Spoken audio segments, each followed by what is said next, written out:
आसंता 4 तारिखरु Subhadra form संग्रह लोकार्पित हेला। Subhadra portal सबु योग्य महिला योजना रे सामिल हेबा जाए चालू रहिबो चिन्हट प्रक्रिया। subhadra.odisha.gov.in एही पोर्टाल रे ही हेबो आवेदन।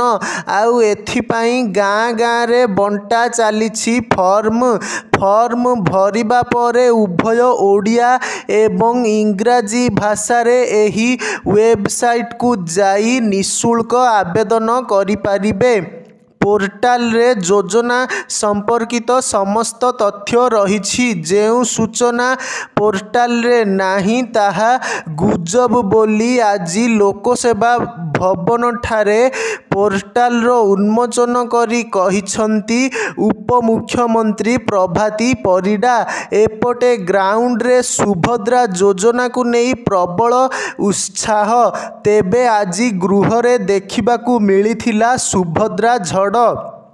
गृह मझी को आसी प्रतिवाद करथिले बीजेडी और कांग्रेस सदस्य। जेउथिपाई गृह को बारंबार मुलतवी करबाकू पड़िथिला। बीजेडी रो अभियोग थिला बीजेपी निर्वाचन पूर्वरु राज्यर सबु महिलांकू योजना रे सामिल पाई प्रतिश्रुति देइथिला। एबे काहींकी मानदंड 21 रु 60 वर्ष बयस सीमा रखिबाकू 21 रु कम एवं 60 वर्ष रु अधिक महिला बाद पड़िबे। राज्यर 2 कोटी महिलांकू एही योजना रे सामिल करिबाकू दाबी रखिछि दल।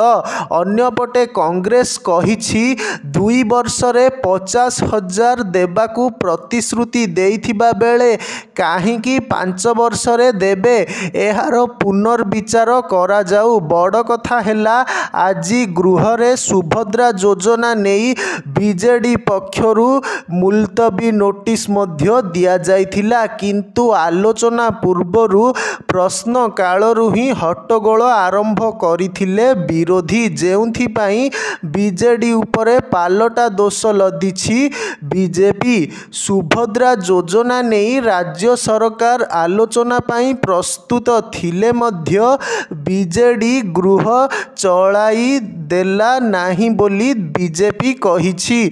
4 तारिखरु फॉर्म संग्रह करी 17 तारिख सुधा चिन्हट हिताधिकारी को कार्ड देबे सरकार। सेही दिन प्रधानमंत्री नरेंद्र मोदी ओडिशा आसी योजनार शुभारंभ करिबे।